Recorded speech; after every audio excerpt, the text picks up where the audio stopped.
In today's busy world, kung saan ang mga tao ay nakakaranas ng mga matitinding emosyon tulad ng anxiety, depression, at iba pang mental disorders, ang yoga ay isa sa napatunayang epektibong paraan upang maiwasan at labanan ang mga karamdamang ito. Ngayong hapon, silipin natin ang kwento ng isang yoga instructor at kung paano nakatulong ang yoga sa kanyang buhay. Si Jennifer Odronia Aquino, isang certified yoga at trauma-informed teacher mula sa Lucena, Quezon, ay madalas na inlalarawan ng kanyang mga mahal sa buhay bilang atletiko, mapagmahal, masayahin, palakaibigan, at may positibong pananaw sa buhay. Gayunpaman, sa kabila ng mga kumikislap ng ngiti sa kanyang mga labi, nabalot ito ng kalungkutan nang makaranas siya ng matinding anxiety o pagkabalisa sa mga pagsubok na kanyang kinaharap sa buhay. Last 2022, my mom got diagnosed with cancer, and when it was diagnosed, it's already metastasized in her bone. So, 4th stage na siya agad. So, it's a very difficult stage because my mom was really healthy. Tapos biglang boom, bigla kaming parang pinagbagsakan ng langit at lupa. Because wala namang history ng ganun sa family namin. There's no history of cancer. And then, I got her from the province. Ako yung nag-alaga sa kanya. And then, dito siya nakatira so that easier yung access sa mga hospitals at saka for her medicines. And then, it was really tough for me kasi merong time sa gabi na gumigising siya and crying because her bones were really painful. Doon ko lang nakita na meron palang tao na makaka-experience ng ganitong intensity ng pain na never na pumasok sa isip ko na may gantong level pala. Na parang wala akong magawa but to just stay with her and be with her as she go through that painful process. Bukod sa pagpanaw ng kanyang ina, sunod-sunod na hindi inaasahang problema pa ang dumagdag rito. After my mom passed away, dun lang nag-sink in sa akin lahat. Tapos one loss after another. Even yung pinapatayo namin na bahay, hindi namin na siya natuloy for some unexpected circumstances. And so there's so much grief, there's so much loss. There was point na parang I don't have a sense of direction. Parang hindi ko alam kung ano na yung mga kasunod na mangyayari. That's also where my anxiety starts. Parang kapag sa gabi, everything is quiet, I was kind of panicking na ang sobrang tahimik. Because nasanay ako that my mom wakes up at ng midnight, like 2, 3 a.m. in the morning, and then she's crying in pain. And then parang sobrang ang sakit sa pakiramdam nung sobrang tahimik. There's so much silence that it was so painful. And until na parang my body wants to dissociate, and so my brain's tendency was just to put me to sleep. Upang makabangon mula sa emosyonal at mental na trauma na kanyang kinakalaban, nakahanap siya ng mental peace at emotional healing sa pamamagitan ng pagsasanay ng yoga. Kapag may free time ako, I go to my mat and practice because it helps me to reconnect with myself, with my body. So kasi since nga very stressful yung pinagdadaanan namin, it's yung brain mo tendency is to worry and to think a lot of things that can draw you away from the present moment. So that's how yoga also helped me, and to be more resilient in whatever I'm going through. May times na gusto ko maglugmok, but I just snap out of it, and then nilalatag ko yung mat ko kung kailangan ko i-drag yung sarili ko sa mat. I practice. It's really hard to move when you're going through a very painful in your life because yung tendency ng body natin is to curve down, di ba? But in the movement of yoga, it helps you to expand yourself and to release emotions, and to help you get from that hypoarousal state to a normal state. So physically yun, dahil nga the physical aspects ng yoga, it's kind of an exercise. So my body, of course, has become stronger. My body has become mobile. I can move my body freely. Mentally and emotionally, as I breathe through the poses, it develops resiliency in me. So I think that's all the best part of it, because in life, we can apply that as well, na kahit sobrang stress ka na, mahirap yung pinagdadaanan mo sa buhay, you have to breathe.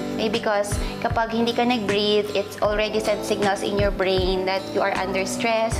So maraming nangyayari sa body natin, like yung na-mention ko kanina kapag nai-stress tayo. And generally, through practicing the teachings of yoga, it has helped me to become more aware and intentional of my thoughts, my behaviors, my belief, and to make better choices in life that serve our highest good, not just myself but also my family. And it helped me to be more fully present. Sobrang laki ng yoga. It helps, sobrang dami ng teachings ng yoga. But what I'm more excited about to teach is, lalo na recently, I just finished my trauma-informed yoga training. So it emphasizes on the complexities of stress and how it impacts the body, yung mind natin at yung spirit. Malaki rin ang naitulong ng yoga sa kanyang overall well-being. Before, my upper body was really weak. So, even yung planking, mahirap sa akin, mahirap mag-hold. As in, nanginginig-ginig yung mga braso ko. But as I go along with the practice, I noticed that my upper body has become stronger. My body has become more flexible. And yung mga joints ko mas naging mobile. And then, yun, mas may balance. Especially with poses that requires balance. The physical aspects ng yoga, it's kind of an exercise. So my body, of course, has become stronger. My body has become mobile. I can move my body freely. Mentally and emotionally, as I breathe through the poses, it develops resiliency in me. So I think that's all the best part of it, because in life, we can apply that as well, na kahit sobrang stress ka na, mahirap yung pinagdadaanan mo sa buhay, you have to breathe. Okay, because kapag hindi ka nag-breathe, it's already sent signals in your brain that you are under stress. So maraming nangyayari sa body natin, like yung na-mention ko kanina kapag nai-stress tayo. Yan. And generally, through practicing the teachings of yoga, it has helped me to become more aware and intentional of my thoughts, my behaviors, my belief, and to make better choices in life that serve our highest good, not just myself but also my family. And it helped me to be more fully present. Ayon kay Jen, bilang isang dalubhasa at certified yoga instructor, mayroong sayentipikong paliwanag kung bakit kapaki-pakinabang ang yoga para sa mga individual na nakakaranas ng matinding emosyon tulad ng anxiety, depression, stress, at iba pang mga mood disorders. Now, kapag na-stress tayo, a lot of things happens in our body.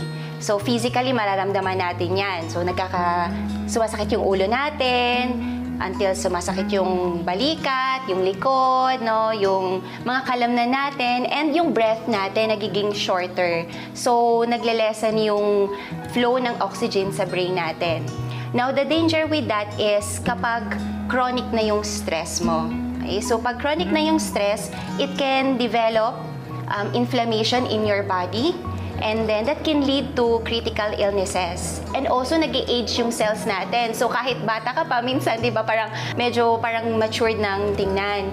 And then, as you going through with the chronic stress, you also develop panic attacks, anxiety, depression. So, how yoga can help us with that? So, yoga, according to science, when we practice it, it helps in activating our nervous system, especially the parasympathetic. So, it helps us to feel calmer and find rest.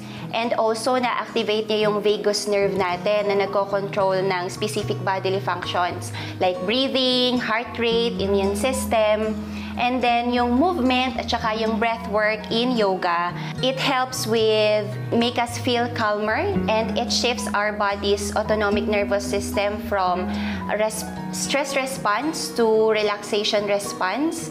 And Kaya yung heart rate natin mas nagiging regular, yung heartbeat natin, yung breathing, yan. And the practice, it changes the brain chemistry. Sends signals sa yung limbic part of the brain natin, it sends signals to our body to release hormones, mga happy hormones like oxytocin, yan, serotonin. That's why it can enhance our mood. Bilang isang dalubhasa sa yoga na nakaranas at napagtagumpayan ng mga mental at emotional stress sa buhay, ano kaya ang maipapayo niya para sa mga individual na kasalukuyang nahaharap sa mga ganitong katulad na hamon? Please know that you are not alone in whatever you're going through. You have a lot of resources that can help you navigate through the hardship na pinagdadaanan mo ngayon. And I really advise for you to be more kinder to yourself, to acknowledge your struggles without judgment and show kindness to yourself just like yung i-offer mo sa isang kaibigan mo na in need. So that's what yoga teaching is about, to show compassion to yourself, to be more mindful of your thoughts, your actions, and your behavior and your choices in life. At dyan na nagtatapos ang ating episode ngayong hapon. My name is Meg Siozon, encouraging everyone to live better.